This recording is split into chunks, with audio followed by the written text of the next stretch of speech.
In this video, I'll be talking about how I built an offer for my company. So it's just the table of contents. What is an offer? I'm going to show you with an example. What are the components of an offer? You have your claim, the risk reversal, the evidence, for whom has this worked for, etc. And then you have value equation by Alex Hormozi, straight from that book, 100 Million Offers. And then research on product market fit, how I did my research, and what are the things I considered for the research, and then how I formulated my own offer. So what is an offer? Simply put, it's just a value exchange, right? It's just, as people on the internet keep saying, exchange of value, bro, exchange of value, this, exchange of value. What does that mean? You produce your client, or you produce your client X result, and you get Y. Y is usually money, or you could do service for service. That's an offer. So to understand this better, I'm just going to show you an example. This was an analogy given by my mentor, Michael Ringer. Shout out to him for that. And so, okay, you have a yellow bag and you have a green bag. If your phone is on grayscale, that is not my problem. You have the yellow bag and you have the green bag. The yellow bag is filled with coconuts, but the green bag, on the other hand, it's filled with gold bars. Which one is easier to sell for $10,000? Like, if you take this to the goldsmith, or sorry, if you take this to like a jewelry shop or something, you can sell this easily for $100,000. So bag number two, which is the green bag, it's easier to sell for $10,000 because the person that's buying it, they know they're getting something for $100,000. You're just 10xing their money right there. So it's obviously the one filled with gold bars. So your offer has to say what's in the bag instead of just dangling the bags. That's it. And then what are the components of an offer? You have your bold claim. You have reversal of risk, as in the bold claim, first off, is the result your client gets based on the things that you deliver to him or her. Reversal of risk is what happens when you don't deliver, right? It has to be your fault. Like, make sure you put like stipulations in the contract that says, hey, if I mess up, you get your guarantee. But if the client messes up, that's not your fault because you don't control their mess up, right? So just make sure you protect yourself whenever you make an offer like this. And then the social proof and evidence part, that just means whom has this worked for in the past? And the prospect, whenever they're looking at your offer, they'll be like, this worked for me. Would this work for me? Yeah. And let's take the value equation by Alex Hormozi, right? It's from this book called 100 Million Offers. And I'm not an affiliate for this book or anything. I just like showing this book because this is where I got this, math equation from, the value equation from. So if you see the numerator, you have the dream outcome and the perceived likelihood of achievement. And then in the denominator, you have the time delay and effort and sacrifice. So dream outcome is whatever bold claim that you're making, like what we mentioned up here, whatever bold claim that you're making, it's going to give your clients a certain result, right? How close of a result, how close is it going to take them to their dream outcome? That is the first variable in the numerator. And perceived likelihood of achievement, what does that mean? What does that mean?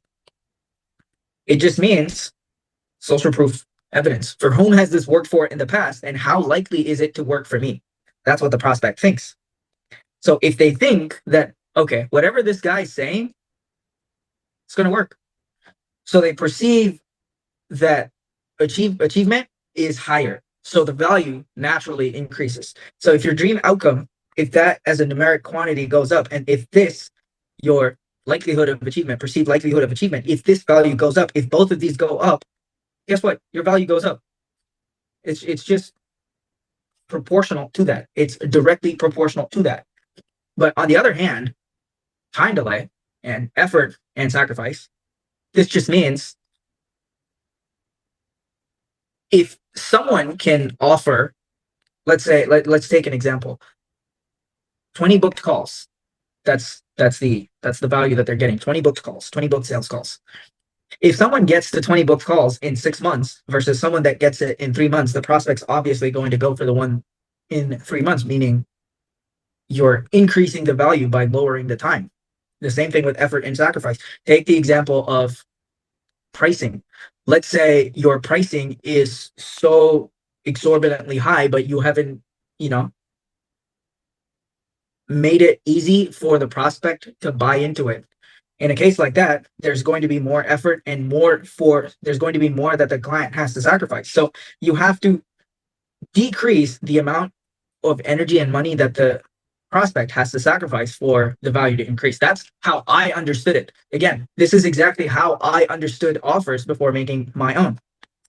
And product market fit, that's super simple to understand. You have to solve a real problem for a real group of people, like one specific group of people using one specific mechanism.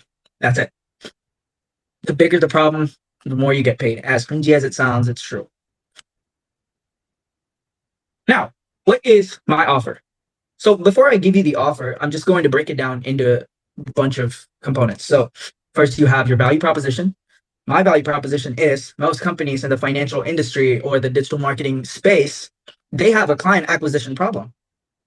To counter that, I'm saying, hey, we will show you how to get 10 to 15 qualified sales appointments booked every 30 days using cold email.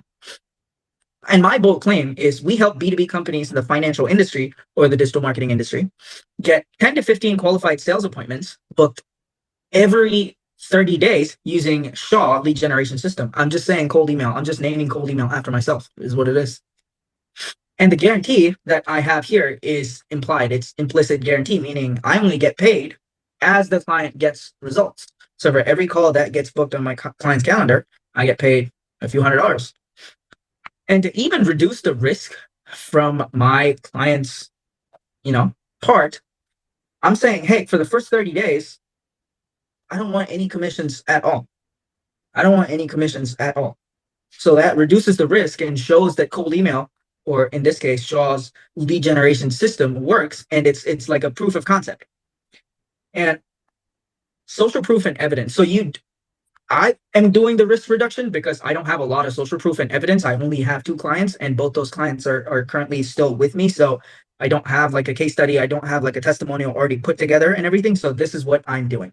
So again, my offer, 10 to 15 qualified sales calls every 30 days using cold email or Shaw's lead generation system for people in the financial industry and the digital marketing agency industry.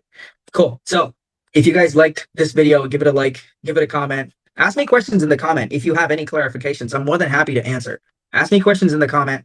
And if you have buddies that are currently getting started with business and kind of need help with their offers, they could follow the exact framework that I took to build my offer. And most importantly, click subscribe. Thank you.